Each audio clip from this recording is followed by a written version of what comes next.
nos han repetido mucho, Ángela. Ujú. A veces el que está mal no eres tú. A veces el que está mal es alguien a quien quieres, alguien que está a tu alrededor.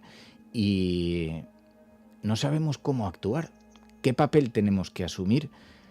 ¿Cuál sería, en principio, la aproximación? Claro, supongo que dependerá. Hay muchos tipos de patologías, hay muchas cuestiones, pero ¿cuál sería la primera aproximación que tenemos que tener con alguien a quien ves que le están faltando las fuerzas? Creo que pero esto es una cuestión muy importante, sobre todo porque sí que es cierto lo que has dicho, ¿no? Que muchas veces nos enfocamos en yo cuando yo estoy mal, cuando yo lo necesito, y ahí igual es un poco más sencillo, es un poco más fácil esa búsqueda, porque depende de uno, ¿no? Pero claro, cuando es la persona que tenemos al lado, esto resulta también muy costoso de poder, pues bueno, ayudar muchas veces porque uno quiere hacer de más, siente que no llega, es súper necesario poner muchos límites, ¿no? Ahí yo creo que lo más importante para poder ayudar a alguien de nuestro entorno que está mal es el acompañamiento. O sea, creo que a veces nos enredamos mucho en querer dar nuestra mejor versión, en querer estar todo el rato pendientes, ayudar constantemente con todo. Y creo que a veces no es tan necesario. A veces esa persona lo que necesita de ti es presencia, es saber que vas a estar ahí, que puede contar contigo. Y creo que es un acompañamiento desde el respeto, ¿no? A su estado, a sus emociones y desde la empatía. Y creo que eso es súper valioso. A veces también apoyos muy concretos, si necesita, por ejemplo, que le acompañen a una cita médica o a la primera cita del psicólogo, ¿no? Yo creo que eso es un gesto muy bonito y no tenemos que desvivirnos, ¿no? Absolutamente, pero ya con esos pequeñitos gestos ayudamos un montón. ¿Y cuáles serían las señales para decirle, no es una mala racha, tienes que ir a terapia? Y claro, no es fácil, porque además quien va a terapia tiene que ir por voluntad propia. No puedes empujar a alguien a ir a terapia, ¿no? Claro, no, no, no, absolutamente.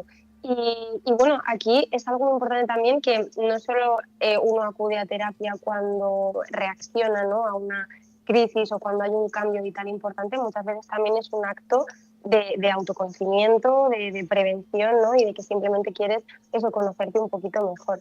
Entonces, yo creo que aquí es muy importante también tener en cuenta escucharte a ti mismo, escucharte mucho, escuchar esas señales y como de la misma manera que cuando vamos al médico, ¿no? Que uno pues, ay, esta semana tengo un poco más de tos o me duele el pecho, estar atentos a esas señales y bueno, planteárnoslo en el momento en el que quizás nuestros pensamientos empiecen a ser muy limitantes, nuestras emociones se nos empiecen a ir un poquito de las manos, se vean también otras esferas de nuestra vida perjudicadas, ¿no? Como por ejemplo pues la del trabajo, la social.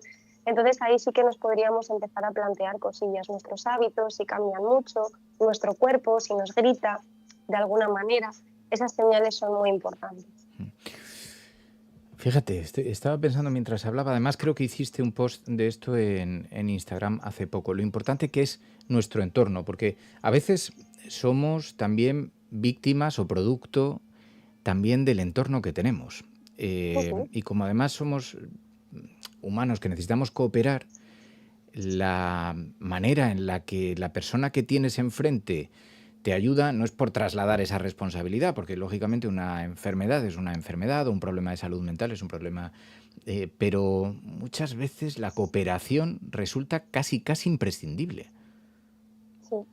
Sí, sí, o sea, creo que es lo más importante, o sea, el acompañamiento, el cooperar, lo que hablamos antes, el estar activo, presente en la vida de una persona de una manera eso, auténtica, genuina, ¿no? Que muchas veces también, pues bueno, de una manera lineal y perfecta no podemos estarlo, pero creo que es fundamental. Como hablábamos también en el lunes pasado, creo que muchas veces en las relaciones se forman esas heridas, esos conflictos, pero de la misma manera también en el apego encontramos esa sanación, es decir, podemos sanar a partir del apego. Además, hay quien paternaliza mucho las relaciones, entonces esto no, esto se resuelve fácil, tienes que ir, pone mucha presión para que resuelvas un problema que normalmente yo siempre, a medida que he ido conociendo un poquito más vuestro trabajo y siempre lo he retratado casi como, no, hay un niño perdido junto a un Ujú. bosque. Tú no le puedes gritar, le tienes que coger de la mano y acompañarle, no le puedes responsabilizar, no le puedes pedir que haga más allá de la angustia que tiene, le tienes que acompañar de la mano. Claro. Sí, sí, totalmente. Y por eso hablamos antes que es tan importante ese gesto, ¿no? Esa presencia.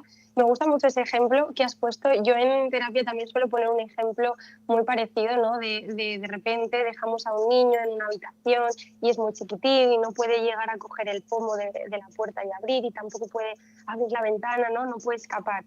Y luego entramos nosotros en esa habitación y es como si le dijéramos, jo, pero si estaba aquí la puerta, pero si podías abrir perfectamente, si tenías simplemente que gritar, ¿no? Y realmente, jolín, esa persona o en ese momento no tiene la capacidad o el afrontamiento o la percepción que tenemos nosotros quizás, ¿no? O que nos da también la perspectiva. Entonces, creo que es muy importante en ese momento también esa presencia, ese acompañamiento, y no únicamente intentar resolverlo todo, intentar aconsejar, intentar, ¿no? Mm. Em, ¿Dónde está el límite entre acompañar y sobrecargarse emocionalmente? Porque existe una cosa, me has dicho, que se llama el síndrome del cuidador. Sí. Sí, y que cada día está más presente, yo creo que precisamente por eso, porque hay unas líneas muy difusas, ¿no? Entre el acompañar, el ayudar y donde ya yo me estoy sobrecargando, ¿no? Porque creo que muchas veces pensamos que si no ayudo de más, si no me doy a mí entera, ¿no? En esta relación o en este problema de esta persona, es como si me sintiera egoísta, ¿no? Y aparecen emociones que cuesta mucho gestionar, aparece la culpa, aparece pues muchas veces el resentimiento, aparece esas sensaciones con las que no nos sentimos bien, porque bueno, si uno tiene unos buenos valores, al final si luego siente culpa, esto choca directamente con mis valores y me hace sentir mal, ¿no? Entonces yo creo que es importante reconocer que tienes que cuidarte tú. Tienes que cuidarte tú y luego a partir de ahí vas a poder cuidar también al resto. O sea, una forma de cuidar es cuidarte a ti también, ¿no? Como lo que se suele decir en los aviones, primero ponte tú la mascarilla y luego ayuda a los demás. Si no, yo voy a acabar saturadísimo y no voy a poder tampoco ayudar a la persona que tengo delante. Es muy importante tener unos límites propios claros en este sentido también. Oye, ¿hay algún microhábito para mantener la salud emocional? Esto siempre se juega en un terreno que es como, bueno, la autoayuda, el no, pero no, es verdad que hay pequeños hábitos que nos ayudan a estar más estables emocionalmente, ¿no? Ujú. Y bueno, a ver, yo no quiero pecar de decir lo que dicen también todos los psicólogos, pero bueno, porque ayuda realmente, ¿no? Todo esto que se dice de alimentación, una buena alimentación que sea equilibrada, completa, el ejercicio, las pausas a lo largo del día, el descanso, ¿no? Todo esto, bueno, ya sabemos todos que tiene un efecto real en nuestra autoestima, en nuestro estado de ánimo, en nuestra energía a lo largo del día, o sea, el efecto es real, ¿no? Pero sí que es cierto que para mí yo considero que hay unos pequeños hábitos también que igual tienen que ver con la parte más emocional que también ayudan mucho y que creo que quizás a los que nos están escuchando pues les puede ayudar en algún momento. Yo creo que es muy importante, fíjate, y eso que yo trabajo con las redes y tengo que estar todo el rato con el móvil, con el ordenador, librarnos de pantallas. O sea, yo intento liberarme de pantallas lo máximo que pueda porque si no me embotan. Entonces necesito conectar con la realidad y por eso es muy importante, aparte de liberarnos de pantallas, buscar momentos del día que se llaman momentos de conciencia plena. Por ejemplo, estoy comiendo mis macarrones con tomate, pues ser consciente de que me estoy comiendo unos macarrones con tomate, ser consciente de cómo está la temperatura del plato, de si me gusta, de si no me gusta, de si otras veces me ha quedado mejor, de si me gustaban más los que hacía mi madre. Ser consciente del momento en el que estoy. Eso es súper importante y es un hábito muy, muy valioso. Eh, con el móvil es verdad que igual tienes una asignatura pendiente, pero luego tú haces escalada, sales a correr, o sea, Sí, el hábito deportivo sí que lo mantienes. sí, sí, eso es cierto, lo intento porque ya te digo que si no, los días que igual hay menos planes o que por lo que sea no puedo hacer todas esas cosillas, jolín, el móvil al final le tenemos siempre en la mano, yo digo que es como ahora mismo una prolongación de nuestro brazo, entonces es muy peligroso porque empiezas a embotar, te empiezas a hacer, ¿cómo se llama? Scrolling, creo que se llama, con los vídeos, ¿no? Y es que te embotas, te aleja de la realidad. Y luego muchas veces pues surgen también emociones desde las comparaciones sociales, de yo estoy en casa y fulanito está no sé dónde. Entonces, bueno, es importante también alejarnos un poco de ese escaparate, porque si no, ¿Y cómo se puede acompañar sin palabras? Ujú. ¿Qué peso Yo tiene el creo, silencio? sí, sí, el silencio, Fer, es súper poderoso. O sea, yo creo que muchas veces, por ejemplo, en las consultas de terapia, el silencio tiene un valor increíble, porque claro, tienen que haber cosas que sean procesadas y para poder procesar algo bien, para que se integre y que la persona pues lo entienda, que tú también percibas ciertas cosillas, tiene que haber un silencio. Entonces yo creo que el silencio es una parte fundamental de la ayuda, del acompañamiento, de la empatía. Si no nos quedamos en silencio y no escuchamos de manera activa al que tenemos delante, es imposible ayudar bien, ¿no? Yo creo que esto es una parte muy importante. Y cuéntanos alguna, alguna anécdota. Eh, Porque esto mismo entronca con el silencio, ¿no? O sea, creo que tú has tenido alguna experiencia, que además he oído algún psicólogo también que lo cuentan. O sea, debe ocurrir, no sé si con alguna cierta frecuencia, pero con algunas personas sucede algo parecido. Sí, sí que es cierto que yo recuerdo, me ha pasado varias veces, pero recuerdo una vez concreta que la persona que tenía delante literalmente me dijo, "Mm, quiero no hablar, o sea, quiero estar callado, quiero estar en silencio durante de 20 minutos, 25, 30 minutos. Y es que hay que respetarlo, o sea, creo que muchas veces también se ve al psicólogo desde esa figura de tener que resolver, aconsejar, dar pautas, dar herramientas, y el silencio es una herramienta más y muchas veces es mucho más poderosa que el resto, ¿no? Sobre todo creo que tienes que ser consciente de la persona que tienes delante y de lo que te está pidiendo, ya sea directa o indirectamente, ¿no? Pero lo que esta persona necesita. Creo que tenemos mucho miedo al silencio y que nos incomoda mucho el dolor. Y por eso siempre pretendemos resolver todo y sacar, ¿no?, todo ese arsenal de pautas y de estrategias. Y muchas veces lo que necesitamos es pausa, silencio para procesar y para entender mejor todo lo que nos está ocurriendo o lo que nos está diciendo la persona con la que estamos, ¿no? Ojo, yo no quiero frivolizar en esto, pero ¿y qué haces tú mientras tanto? Sí que Porque claro, es un es momento un momento que puede muy... resultar, pues lo que decía, ¿no?, un poco incómodo porque no estamos acostumbrados. Es como que enseguida hay que rellenar los espacios, enseguida hay que resolver y nos asusta muchísimo el silencio.